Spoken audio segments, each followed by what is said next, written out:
In a small, quiet town surrounded by green hills and lazy rivers, there lived a girl named Amora. She was known for her gentle smile, her kind heart, and, most noticeably, her big legs. Amora's legs weren't just strong or slightly bigger than usual, they were the kind that turned heads. She often heard whispers about them as she walked through the market square. At first, as a child, she thought nothing of it. She climbed trees, raced boys, and leapt over streams with ease. Her legs carried her swiftly wherever she wanted to go. But as she grew older, she began to notice how different they made her feel. At school, some kids teased her, calling her tree trunks or elephant legs. Amora would laugh with them, but later, when she was alone, her heart would ache. Her mother, who always had a way with words, would say, "Amora, those legs of yours are a blessing. They're your roots, keeping you grounded while helping you soar. Don't let anyone make you feel small because of them." Amora loved her mother's comforting words, but she still felt out of place. Whenever she walked through the town, she felt the stares. Some people were kind and admiring, while others were mocking or curious. One day, she overheard two women gossiping at the bakery. "She should cover those legs more," one whispered, leaning over the bread counter. "Such a shame," the other replied. "She'd be so pretty otherwise." Amora left the bakery with tears burning in her eyes. She ran all the way home, her legs carrying her faster than she'd ever run before. That evening, she sat by the river near her house, her feet dangling in the cool water. She watched the ripples and wondered why she was so different. A few weeks later, the town announced an annual marathon to raise money for the local orphanage. Amora's mother encouraged her to join. "This is your chance," her mother said, "to show them what those legs can do." Amora hesitated. She had never competed in anything before. The idea of standing in front of the entire town made her stomach churn. But something inside her, perhaps her mother's belief or her own quiet determination, made her say yes. For weeks, Amora trained on the dirt paths around her village. Every morning, before the sun rose, she ran through the fields, her breath coming in steady bursts. Her legs ached, but she felt alive. She imagined the cheers, the wind against her face, and the possibility of proving to herself, and to others, that her legs were more than just a subject of gossip. The day of the marathon arrived.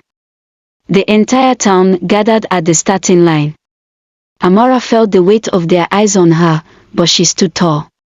She was nervous, but she reminded herself of her mother's words, her legs were her strength.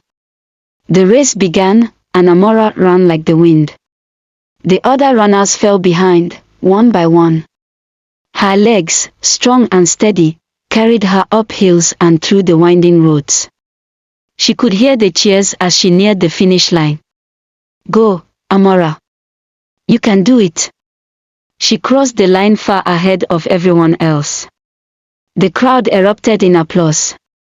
Amora's chest heaved with effort, but her heart swelled with pride. For the first time, she didn't care about the stares. Her legs had carried her to victory, and she felt beautiful and powerful. From that day on, Amora's legs were no longer a subject of ridicule. They became a symbol of strength, endurance, and grace. People began to admire her for her determination and resilience. Amora herself learned to love the very thing that made her different. She often sat by the river, thinking of how her big legs, once a source of pain, had brought her to this moment. And she smiled, knowing she wouldn't change them for the world. Amora's victory at the marathon was only the beginning. The townsfolk couldn't stop talking about her performance for weeks. Even the women from the bakery who had once whispered unkind things about her came to her mother's shop with smiles and compliments. "That daughter of yours is incredible," one of them said. "She's got legs that could outrun a horse." Amora smiled politely when her mother told her the story, but deep down, she knew their change in attitude had little to do with kindness and more to do with her winning. She didn't mind. She didn't need their approval anymore. Her newfound confidence led her to dream bigger. When she wasn't helping her mother at home or running errands in town, Amora began to research running competitions in nearby cities. She saved every coin she earned from odd jobs, planning to enter a regional race. The night before she was set to travel to the city for her first big competition, Amora sat with her mother by the fire. "I'm nervous, Mama," she admitted, her fingers toying with the frayed edges of her scarf. "What if I fail?" Her mother placed a hand over hers. "Amora, you didn't win that marathon just by chance. You've got a gift, my child. And more than that, you've got heart. Even if you don't win, you'll still come home with your head held high." The next morning, Amora boarded a dusty old bus that rattled as it climbed the steep hills toward the city. She had never left her small town before, and the sight of the bustling streets, tall buildings, and endless streams of people filled her with wonder and a bit of fear. At the race grounds, Amora felt out of place. The other runners looked sleek and polished, dressed in brand new shoes and uniforms. Her worn-out running shoes and simple dress drew a few stares, but she reminded herself of why she was there.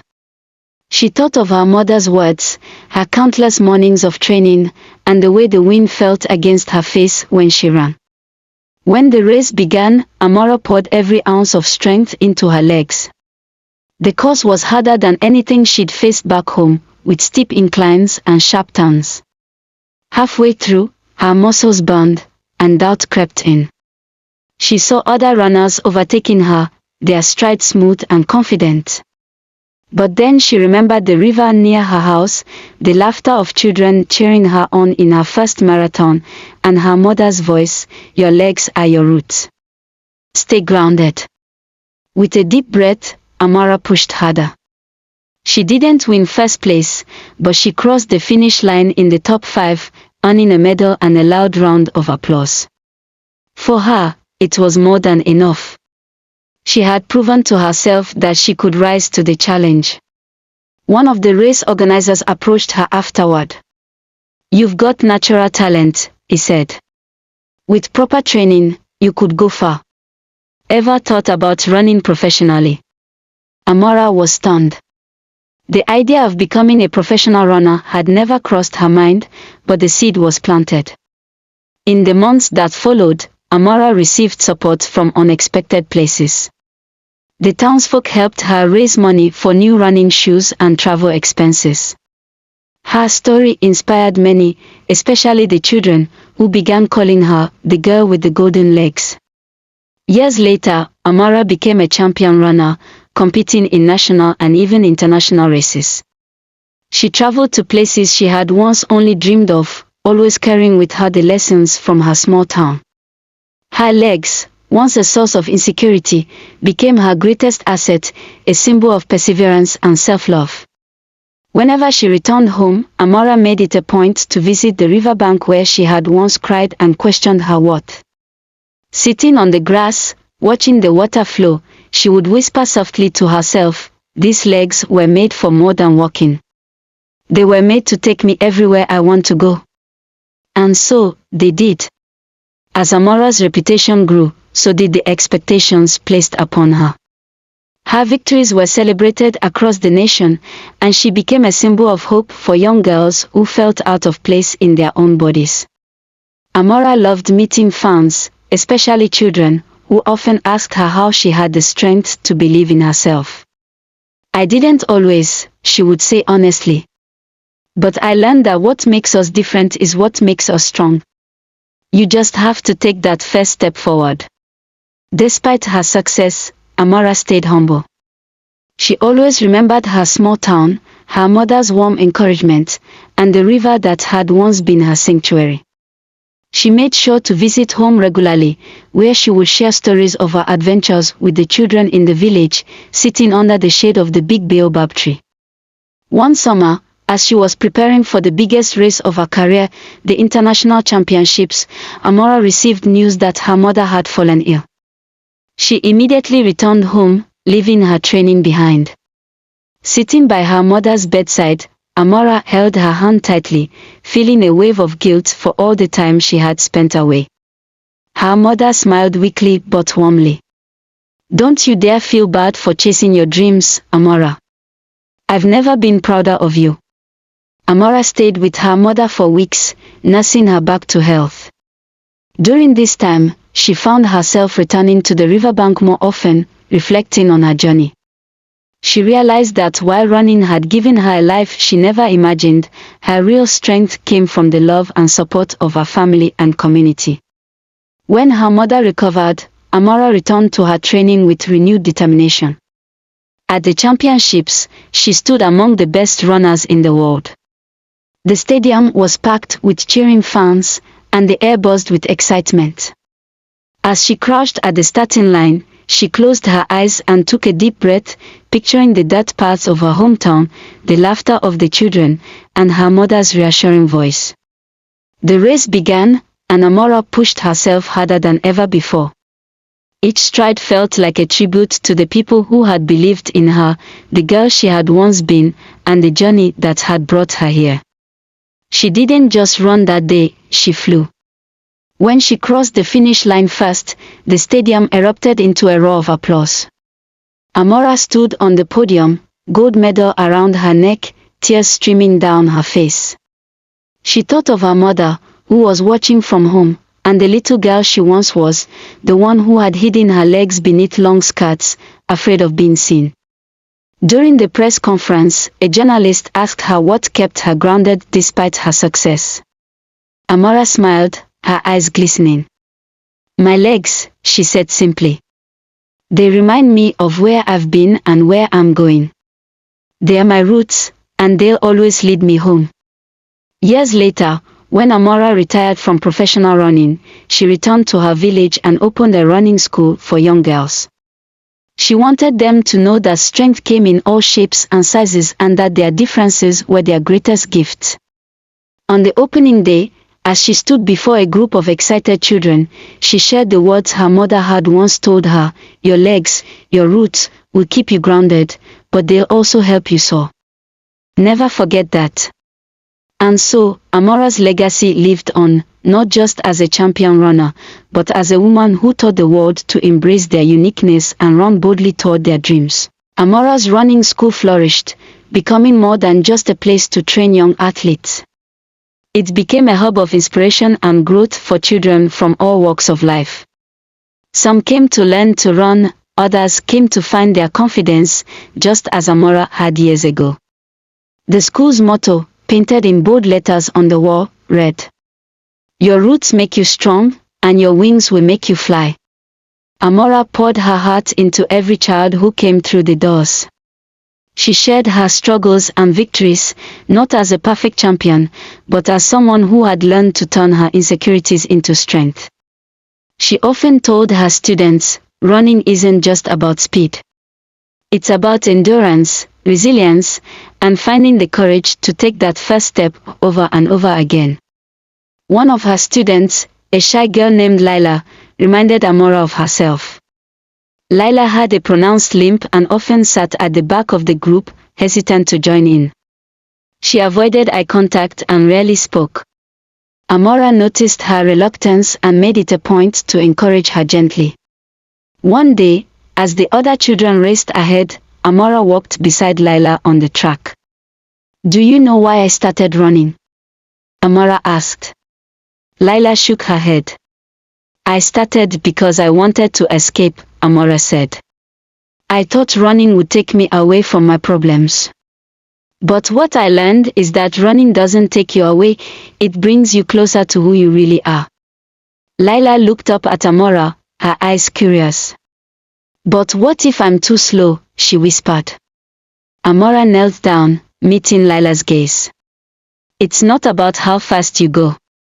It's about not giving up. And you're already braver than you think, Lila, because you showed up. That's the hardest part."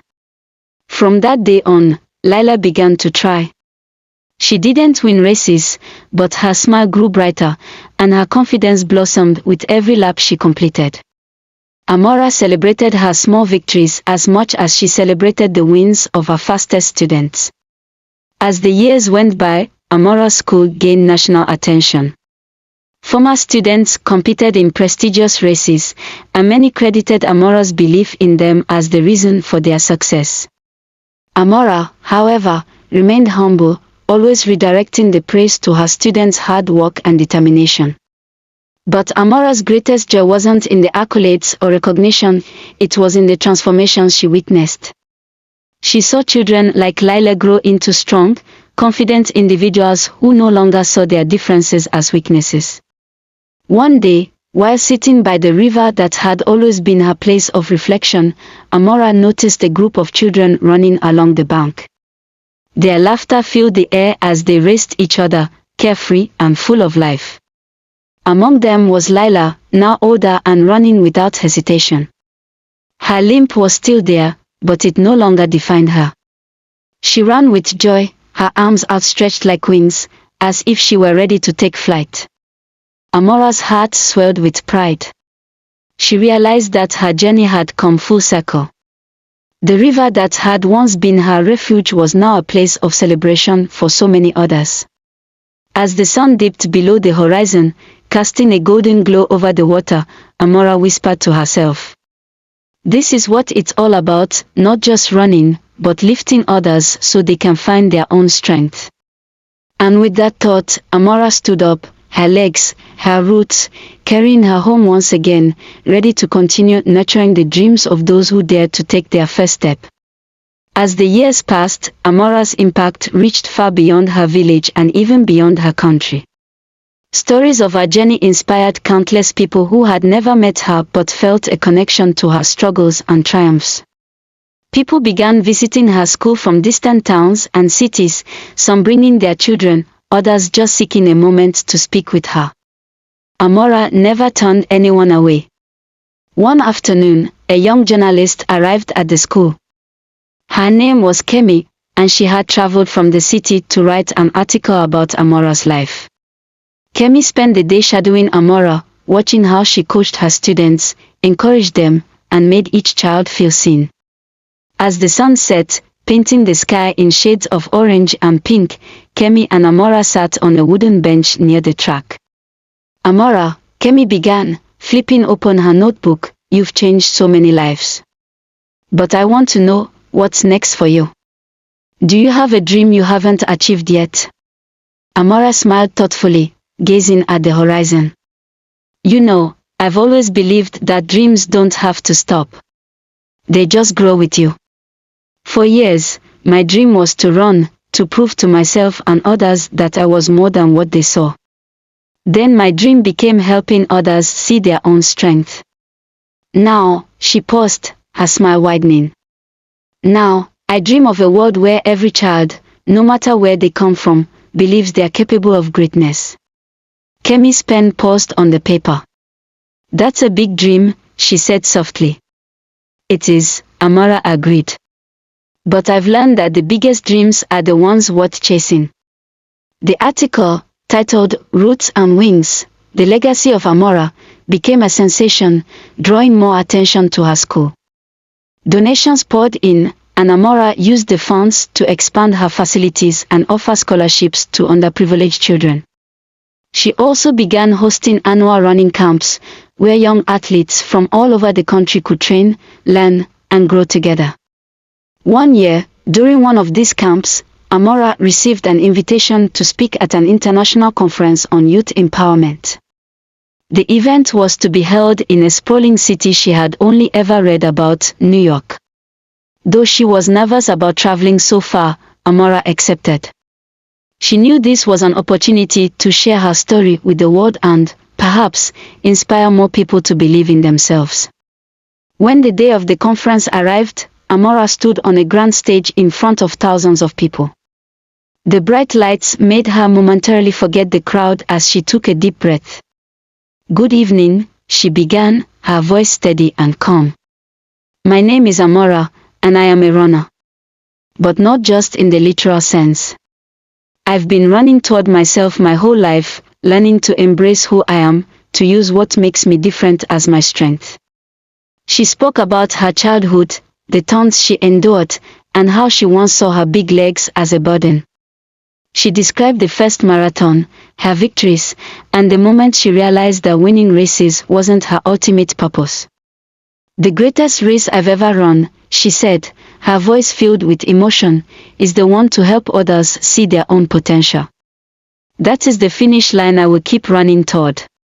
The audience gave her a standing ovation. After the conference, Amara returned to her village, overwhelmed by the support and encouragement she had received.